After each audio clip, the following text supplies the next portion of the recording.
உங்கள் பகைவரிடம் அன்பு கூறுங்கள். உங்களை துன்புறுத்துவோருக்காக இறைவனிடம் வேண்டுங்கள். இயேசுவில் அன்புக்குரிய அருட்தந்தையர்களே, அருட்சகோதரிகளே, சகோதரர் சகோதரிகளே, புனித ரீத்தம்மாள் திருநாளை கொண்டாடுகின்ற உங்கள் அனைவருக்கும் திருவிழாவின் நல்வாழ்த்துக்களை அன்போடு தெரிவித்துக் கொள்கின்றேன். இயேசுவின் மலைப்பொழிவில் மிகவும் கடினமாக கடைபிடிக்க கஷ்டமான ஒரு பகுதி நாம் வாசித்து கேட்ட உங்கள் எதிரிகளையும் அன்பு செய்ய வேண்டும் என்ற நற்செய்தி. பழைய ஏற்பாடில் லேவியருக்கான நூல், லேவியர் நூல் 19ஆம் அதிகாரம் 18ஆம் இறை வார்த்தை, உன் மீது நீ அன்பு கூறுவது போல் உனக்கு அடுத்திருப்பவர் மீதும் அன்பு கூறுவாயாக. பழைய ஏற்பாடு படி நமக்கு அடுத்திருப்பவர் என்றால் இஸ்ரேல் மக்கள். வேற்றினத்தாரை எதிரியாக கண்டு அவர்களை வெறுத்து அவர்களுக்கு எதுவும் செய்ய வேண்டாம். உனக்கு அடுத்திருப்பவர் உன்னுடைய சகோதரரான இஸ்ரேல் மக்களுக்கு மட்டும், அவர்களை மட்டும் அன்பு செய்து அவர்களுக்கு மட்டும் பணிவிடை செய்வாயாக என்பதுதான் அந்த இறை வார்த்தையின் பொருள். ஆனால் இயேசு இந்த இறை வார்த்தைக்கு ஒரு புது அர்த்தம் கொடுக்குகின்றார். உங்கள் பகைவரிடம் அன்பு கூறுங்கள். உங்களை துன்புறுத்துவோருக்காக இறைவனிடம் வேண்டுங்கள். அன்பின் முழுமை பெறும் மனிதர்களாக வாழ பகைவர்களையும் அன்பு செய்ய வேண்டும் என்று இயேசு நமக்கு கற்றுத்தருகின்றார். அன்புக்குரியவர்களே, யாரிடமும் பகை இல்லை என்று, யாரிடமும் வெறுப்பு இல்லை என்று நம்மில் எத்தனை பேருக்கு சொல்ல முடியும்? யாரிடமும் எனக்கு பகை இல்லை, யாரிடமும் எனக்கு வெறுப்பு இல்லை, நான் அனைவரையும் மனதார மன்னித்து அவர்களை ஏற்றுக்கொண்டு அவர்களை அன்பு செய்கிறேன் என்று நம்மில் எத்தனை பேருக்கு கூற முடியும்?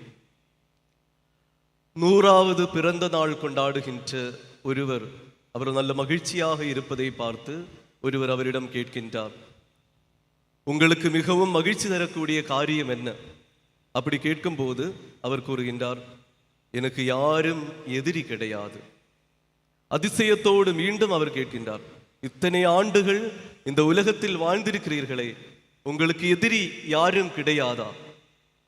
அப்போது அவர் கூறுகிறார், ஏராளமான எதிரிகள் இருந்தார்கள், அவர்கள் அனைவரும் இறந்து போனார்கள், இப்போது எனக்கு எதிரி யாரும் இல்லை என்று. அன்புக்குரியவர்களே, இந்த உலகம் நமக்கு கற்றுத்தருகின்றது, பகைவர்களை பகைக்க வேண்டும், எதிரிகளை ஒடுக்க வேண்டும், பழி வாங்க வேண்டும் என்று. ஊடகங்களும் திரைப்படங்களும் பழி வாங்குவதை ஒரு ஹீரோயிசமாக சித்தரித்து நமக்கு எடுத்து காட்டும் போது, இந்த உலகம் பழி வாங்குகின்ற கலாச்சாரத்தை வளர்த்தும் போது, இயேசு கூறிய பகைவரை அன்பு செய்ய வேண்டும் என்ற இந்த இறை வார்த்தை நமக்கு ஒரு பெரிய சவாலாக இருக்கின்றது. நாம் எப்போதும் எதிரிகளை அன்பு செய்ய வேண்டும் என்று சொல்லும் போது யோசிப்பதுண்டு, அவங்க எனக்கிட்ட செய்ததற்கு நான் திருப்பி செய்யாமல் இருக்க முடியாது, அவங்க எனக்கு பண்ணினதை பார்த்து திருப்பி அதைவிட அதிகமாக செய்யாமல் இருக்க என்னால் முடியாது. இந்த டிரைவிங் எல்லாம் செய்யும் போது, காரெல்லாம் ஓட்டி போகும்போது எதிரே ராங் சைடு வந்து நம்மையே திட்டிட்டு போவாங்க. திருப்பி ஏதாவது பேசாமல் வரும்போது ரொம்ப கஷ்டமாக இருக்கும். நம்மை கஷ்டப்படுத்தியவர்களை, நம்மை அவமானப்படுத்தியவர்களை, நம்மை வேண்டாம் என்று ஒதுக்கி வைத்தவர்களை, வஞ்சனை செய்தவர்களை, சதித்திட்டம் போட்டவர்களை மன்னித்து அவர்களை ஏற்றுக்கொள்வது மிகவும் கடினமான காரியம்தான். அன்புக்குரியவர்களே, நம்மை அன்பு செய்கின்ற நம் நண்பர்களை அன்பு செய்வது எளிது, அது ஈஸி. ஆனால் நமக்கு எதிராக சூழ்ச்சி செய்தவர்களை, சதித்திட்டம் போட்டவர்களை, நம்மை ஒதுக்கி வைத்தவர்களை, அவமானப்படுத்தியவர்களை அன்பு செய்வது என்பது மிகவும் கடினமான ஒரு காரியம். அன்புக்குரியவர்களே, கிறிஸ்தவ அன்பு என்றால் எதிரிகளையும் அன்பு செய்கின்ற அன்புதான். மற்றவர்கள் செய்வது போல் வாழ்வதற்காக அழைக்கப்பட்டவர்கள் அல்ல கிறிஸ்துவின் சீடர்களாகிய நாம். நம்முடைய அன்பிற்கு ஒரு வித்தியாசம் இருக்க வேண்டும், ஒரு தனித்தன்மை இருக்க வேண்டும். அதுதான் நாம் அனைவரையும் பகிரங்கமாக மன்னித்து ஏற்றுக்கொள்கின்ற, அனைவரையும் அன்பு செய்கின்ற, எதிரிகளை கூட அன்பு செய்கின்றவர்களாக நாம் மாற வேண்டும் என்று இயேசு நமக்கு கற்றுத்தருகின்றார். அது மட்டுமல்ல, நம்மை துன்புறுத்துவர்களுக்காக இறைவனிடம் ஜெபிக்க வேண்டும் என்றும் இயேசு நம்மிடம் நமக்கு கற்றுத்தருகின்றார். நாம் இந்த உலகத்தின் போக்கின்படி ஒழுகாமல், இந்த உலகம் நமக்கு காட்டித் தருகின்ற, வஞ்சனை செய்கின்ற, சதித்திட்டம் போடுகின்ற, பழி வாங்குகின்ற அந்த கலாச்சாரத்துக்குட்பட்டவர்களாக மாறாமல், கிறிஸ்தவர்களாகிய நமக்கு ஒரு தனித்தன்மை உண்டு. நாம் பகைவரை அன்பு செய்ய வேண்டும், அனைவரையும் ஏற்றுக்கொள்ள வேண்டும். பகைவரை அன்பு செய்ய வேண்டும் என்றால், தீமை செய்தவர்களை அன்பு செய்ய வேண்டும் என்றால், தீமையை அன்பு செய்ய வேண்டும் என்று அல்ல அதனுடைய பொருள். தீமை செய்கிறவர்களை அன்பு செய்ய வேண்டும், தீமையை வெறுக்க வேண்டும். அவர்கள் செய்த தீமைகளை நாம் வெறுக்கலாம், ஆனால் தீமை செய்கின்றவர்களை ஒருபோதும் வெறுத்து நாம் அவர்களை கைவிடக்கூடாது. அனைவரையும் அன்பு செய்ய வேண்டும் என்று ஆண்டவர் நமக்கு கற்றுத்தருகின்றார். ரோமேயருக்கான திருமுகம் 12ஆம் அதிகாரம் 21ஆம் இறைவார்த்தை, நன்மையால் தீமையை வெல்லுங்கள். நாம் அனைவரும் தீமையை தீமையால் அல்ல, நன்மையால் வெல்ல கடமைப்பட்டவர்கள். ஏன் நாம் பகைவர்களை அன்பு செய்ய வேண்டும்? மத்தேயு நற்செய்தி 5ஆம் அதிகாரம் 45ஆம் இறைவார்த்தை, பகைவர்களை அன்பு செய்வது வழியாக நாம் விண்ணக தந்தையின் மக்களாக மாறுகின்றோம். காரணம், நம்முடைய விண்ணக தந்தை நல்லோர் மீதும் தீயோர் மீதும் தம் கதிரவனை உதித்தெழ செய்கிறவர். நேர்மையுள்ளோரிடமும் நேர்மையற்றோர் மேலும் மழை பெய்ய செய்கிறவர். அன்புக்குரியவர்களே, இந்த விண்ணக தந்தையின் மக்களாகிய நம்முடைய ஐடென்டிட்டி என்பது நாமும் நம் பகைவர்களை அன்பு செய்கிறவர்களாக மாற வேண்டும் என்பதுதான். இதுதான் கிறிஸ்தவர்களுடைய யுனிக்னஸ், கிறிஸ்தவர்களுடைய தனித்தன்மை. கிறிஸ்தவ அன்பு மற்றவர்களுடைய அன்பை விட சிறந்ததாக இருக்க வேண்டும். உங்களுடைய நெறி பரிசேயர்களுடைய நெறியை விட சிறந்ததாக இருக்க வேண்டும் என்று ஆண்டவர் நமக்கு கற்றுத் தந்திருக்கின்றார். மற்றவர்கள் செய்கின்ற அன்பு போல் அல்ல, நம்முடைய அன்பு சிறந்ததாக இருக்க வேண்டும். மத்தேயு நற்செய்தி 5ஆம் அதிகாரம் 48ஆம் இறைவார்த்தை, உங்கள் விண்ணக தந்தை நிறைவுள்ளவராக இருப்பது போல நீங்களும் நிறைவுள்ளவராக இருங்கள். இதனுடைய அர்த்தம், எந்த அளவுக்கு நாம் விண்ணகத்தந்தை போல் நிறைவுள்ளவர்களாக முடியும்? விண்ணகத்தந்தை போல் சக்தி வாய்ந்தவர்களாக மாற முடியுமா? நமக்கு விண்ணகத்தந்தை இருக்கின்ற அனைத்து குணங்களும் நாம் பெற்றுக்கொள்ள முடியுமா? கண்டிப்பாக முடியாது. ஆனால் நாம் நிறைவுள்ளவர்களாக மாற வேண்டியது அன்பில் நிறைவுள்ளவர்களாக மாற வேண்டும்.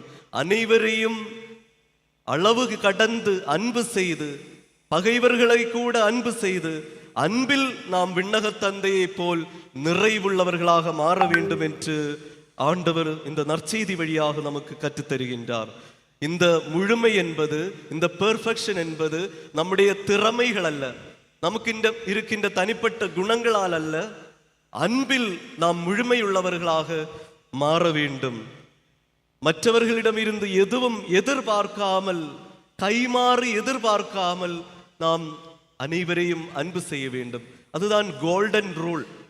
மற்றவர்கள் உங்களுக்கு செய்ய வேண்டும் என்று எதிர்பார்க்கிறதை நாம் மற்றவர்களுக்கே செய்ய வேண்டும். அதுதான் அன்பினுடைய லட்சணமாக இருக்கிறது.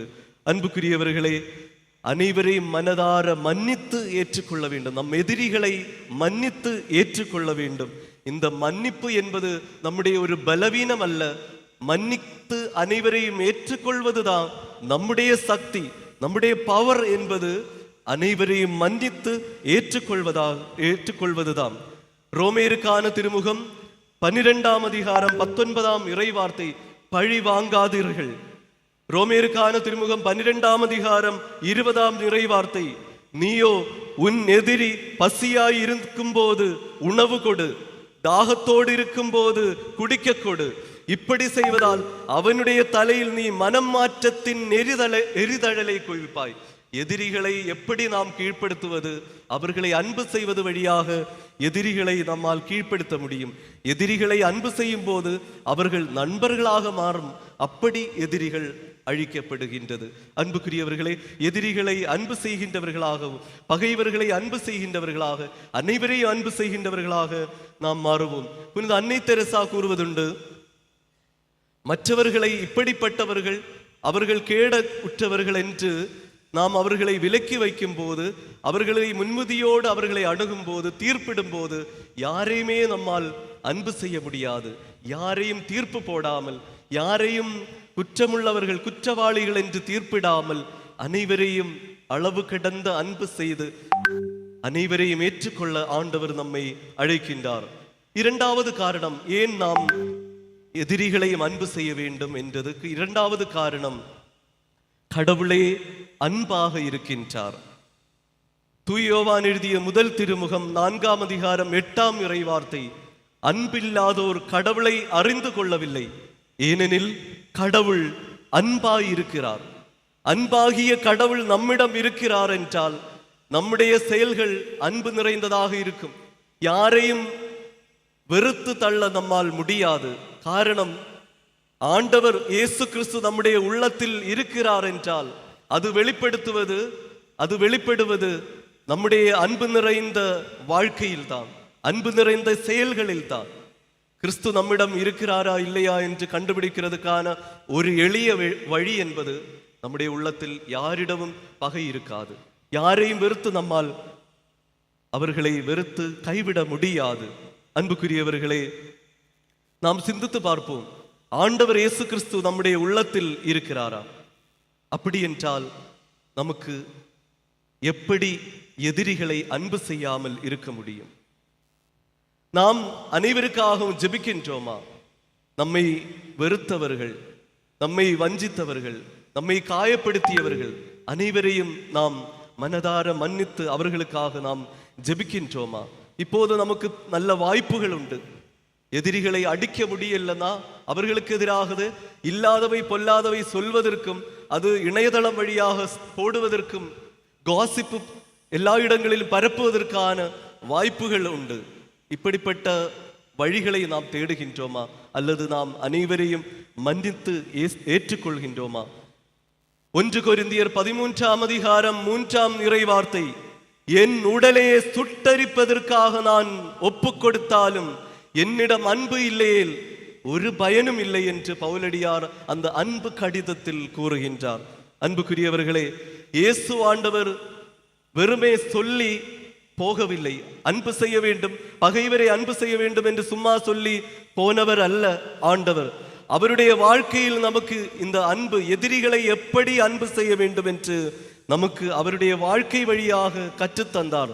சிலுவையில் ஆணிகளால் அறையப்படும் போது, தந்தையே இவர்களை மன்னியும், ஏனெனில் இவர்கள் செய்வது இன்னவென்று இவர்களுக்கு தெரியாது என்று பகைவர்களுக்காக ஜெபித்தார். ஃபுல்டன் ஜேஷின், ஆர்ச் பிஷப் ஃபுல்டன் ஜேஷின் கூறுகின்ற ஒரு கதையுண்டு.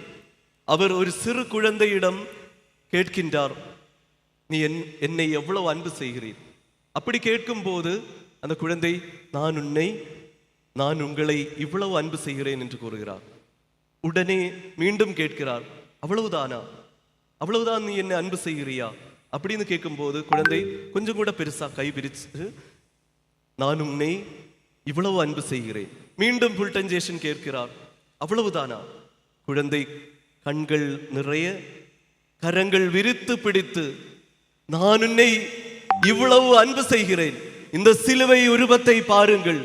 இரு கரங்களும் விரித்து சிலுவையில் தொங்குகின்ற ஆண்டவர் ஒவ்வொரு மூச்சை எடுக்கும் போது உயிர் போகின்ற வலி தாங்கிக் கொண்டு நம்மிடம் கூறுகின்றார், நான் உங்களை இவ்வளவு அன்பு செய்கிறேன். இதைவிட பெரிய அன்பு வேறு எங்கே பார்க்க முடியும்? சகோதரர் சகோதரிகளுக்காக உயிரை கொடுக்கவும் தயாராகின்ற அன்பு, எதிரிகளை அன்பு செய்கின்ற ஆண்டவர் இந்த சிலுவையில் நமக்கு காட்டி தந்த மன்னிக்கின்ற அன்பு, கிறிஸ்துவின் சீடர்களாகிய கிறிஸ்துவின் மக்களாகிய நாம் அனைவரும் நம்முடைய வாழ்க்கையிலும் நிறைவேற்ற வேண்டும் என்று ஆண்டவர் விரும்புகின்றார். முதல் மறை சாட்சியான புனித ஸ்தேவான் அவர்கள் எதிரிகளால் கல்லால் எறிந்து கொலை செய்யப்படும் போது வானகத்தை நோக்கி திறந்திருப்பதை பார்த்து விண்ணகத்தை நோக்கி ஜெபிக்கின்ற ஒரு ஜெபம் உண்டு.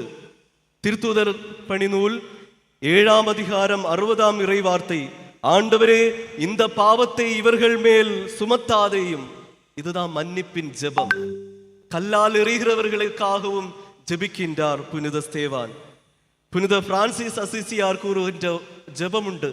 ஆண்டவரே என்னை உன் அமைதியின் கருவியாக மாற்றும்.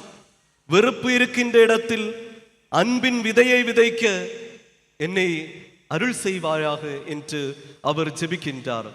மூன்றாவதாக, அன்புக்குரியவர்களே, நாம் ஏன் எதிரிகளை அன்பு செய்ய வேண்டும் என்றால், அன்பு நம்முடைய பாவங்களை போக்கும். நாம் அன்பு செய்கிறவர்களையும் மனம் மாற்றத்திற்கு அழைத்து வரும். அன்புக்குரியவர்களே, 1 பேதுரு 4ஆம் அதிகாரம் 8ஆம் இறை வார்த்தை, எல்லாவற்றுக்கும் மேலாக ஒருவருக்கொருவர் ஆழ்ந்த அன்பு காட்டுங்கள், ஏனெனில் அன்பு திரளான பாவங்களை போக்கும். அன்புக்குரியவர்களே, அன்பு பிறரை மனமாற்றத்திற்கு அழைத்து வரும் என்பது புனித ரீத்தம்மாவுடைய வாழ்க்கையை நாம் வாசித்து பார்க்கும்போது அதிலிருந்தும் நாம் கற்றுக்கொள்ள முடியும். புனித ரீத்தம்மாள் 12வது வயதில் பவுலோ மன்சீனி என்றவருக்கு அவருடன் திருமணம் செய்து கொள்கின்றார். அவர் பெரிய கோபக்காரர். 18 ஆண்டுகள் கொடுமையாக புனித ரீத்தம்மாளுடைய கணவர் அவரை சித்திரவதை செய்கின்றார். மனதளவில் உடலளவில் காயப்படுத்துகின்றார். ஆனால் 18 ஆண்டுகளும் பொறுமையுடன் அவருக்காக ஜெபிக்கின்றார், அவரை அன்பு செய்கின்றார் புனித ரீத்தம்மாள். கடைசியில் அவர் மனம் மாறுகின்றார். ஆனால் அதோடு நின்றுவிடவில்லை. மனம் மாறி அவர் திருமுழுக்கு பெற்று ஒரு சில நாட்களுக்குள் அவர் எதிரிகளால் கொலை செய்யப்படுகின்றார், படுகொலை செய்யப்படுகின்றார். அதைத் தொடர்ந்து அவர்களுக்கு 2 புதல்வர்கள் இருக்கிறார். அந்த புதல்வர்கள் பழி வாங்க வேண்டும் என்ற எண்ணத்தோடு வாழ்ந்து கொண்டிருக்கும் போது புனித ரீத்தம்மாள் அவர்களுக்காக ஜெபிக்கின்ற ஜெபம், ஆண்டவரே இவர்கள் பழி வாங்கி இவர்களுடைய ஆத்மாவை நரகத்துக்குள்ளாக்குவதை விட இந்த என்னுடைய பிள்ளைகள் அவருடைய ஆத்மா இறைவனில் இளைப்பாறுவது எனக்கு நான் விரும்புகிறேன் என்று புனித ரீத்தம்மாள் ஜெபிக்கின்றார். அவருடைய ஜெபம் கேட்கப்படுகின்றது. அந்த பிள்ளைகள் பழி வாங்குவதற்கு முன் அவர்கள் இறக்கின்றார்கள். பிள்ளைகளுடைய உயிரை விட அவருடைய ஆத்மாவுக்கு முக்கியத்துவம் கொடுத்து எதிரிகளை மனதார மன்னித்ததின் காரணம் வழியாக அந்த குடும்ப பகை அங்கே நின்று விடுகிறது. அன்புக்குரியவர்களே, நாம் பிறரை மன்னித்து ஏற்றுக்கொள்ளும் போது, எதிரிகளை மன்னிக்கும் போது அவர்கள் மனம் மாற்றத்திற்கு நாம் காரணமாகின்றோம். புனித மரிய கொரேத்தி அவரை பலமுறை கத்தியால் குத்தி கொலை செய்கின்ற அலெக்சாண்டரை மன்னிக்கும் போது அவரும் விண்ணகத்தை பெற்றுக்கொள்ள வேண்டும் என்ற மரிய கொரேத்தியின் ஜெபம் ஆண்டவர் முன் கேட்கப்படுகின்றது. இந்த கொலையாளியும் மனம் மாறி புனிதமான வாழ்க்கை வாழ்கின்றதை நாம் அவருடைய வாழ்க்கையில் பார்த்து நாம் வாசிக்கின்றோம். திருத்தந்தை 2ஆம் ஜான் பால் அவருடைய வாழ்க்கை, அவர் அலியக்தா என்ற தீவிரவாதியால் கொலையில் முயற்சி செய்யப்படும் போது அவரையும் மனதார மன்னித்து ஏற்றுக்கொள்கின்றார். சிறையில் அவரை சந்திக்கின்றார். அவரும் மனம் மாற்றம் அடைகின்றார். அன்புக்குரியவர்களே, மனம் மாற்றத்திற்கு பிறரை அழைக்க எதிரிகளையும் அன்பு செய்கின்றவர்களாக மாறுவோம். எதிரிகளை அன்பு செய்கிறோம் என்றால் அது நம்முடைய பாவங்களையும் போக்கும் என்று இறை வார்த்தை எடுத்து கூறுகிறது. புனித அகஸ்டின் கூறுகின்ற வார்த்தை, எதிரிகளை நாம் மன்னிக்கும் போது விண்ணக தந்தையின் பிரதிபலிக்கின்ற கண்ணாடிகளாக நாம் மாறுகின்றோம். யாக்கோபு ஏசாவை வஞ்சனை செய்து ஏசாவுக்கு எதிராக சதித்திட்டம் போட்டவர். ஆனால் ஏசாவு யாக்கோபை மன்னிக்கும் போது ஏசாவின் முகத்தை தழுவி யாக்கோபு கூறுகின்ற வார்த்தை உண்டு, உன் முகத்தில் நான் கடவுளை காண்கிறேன், ஏனெனில் நீர் எனக்கு கனிவு காட்டினீர். அன்புக்குரியவர்களே, அனைவரையும் மன்னித்து ஏற்றுக்கொள்பவர்களுடைய முகம் கடவுளின் முகமாக மாறுகிறது. புனித ராணி மரியாவுடைய வாழ்க்கையிலும் இதை நாம் பார்க்கின்றோம். அவரை கொலை செய்த சமீந்தர் சிங்கை அவருடைய சகோதரி சொந்த சகோதரராக ஏற்றுக்கொள்வது இந்த சமீந்தர் சிங், இந்த கொலையாளியின் மனம் மாற்றத்திற்கு காரணமானது. எதிரியை அன்பு செய்கின்ற போது எதிரி நமக்கு நண்பராக மாறுகின்றது. அன்புக்குரியவர்களே, எதிரிகளை அன்பு செய்ய வேண்டும். ஏனென்றால் நாம் விண்ணக தந்தையின் மக்கள், நாம் அனைவரும் விண்ணக தந்தையின் மக்கள். கடவுளே அன்பாக இருக்கிறார் என்றால் அந்த அன்பு நம்மிடம் இருக்க வேண்டும். கடவுள் நம்மிடம் இருக்கிறதற்கு ஒரு அடையாளம் எதிரிகளையும் நாம் அன்பு செய்வது. மூன்றாவதாக, நாம் அனைவரையும் அன்பு செய்யும் போது அது நம்முடைய பாவ மன்னிப்புக்கு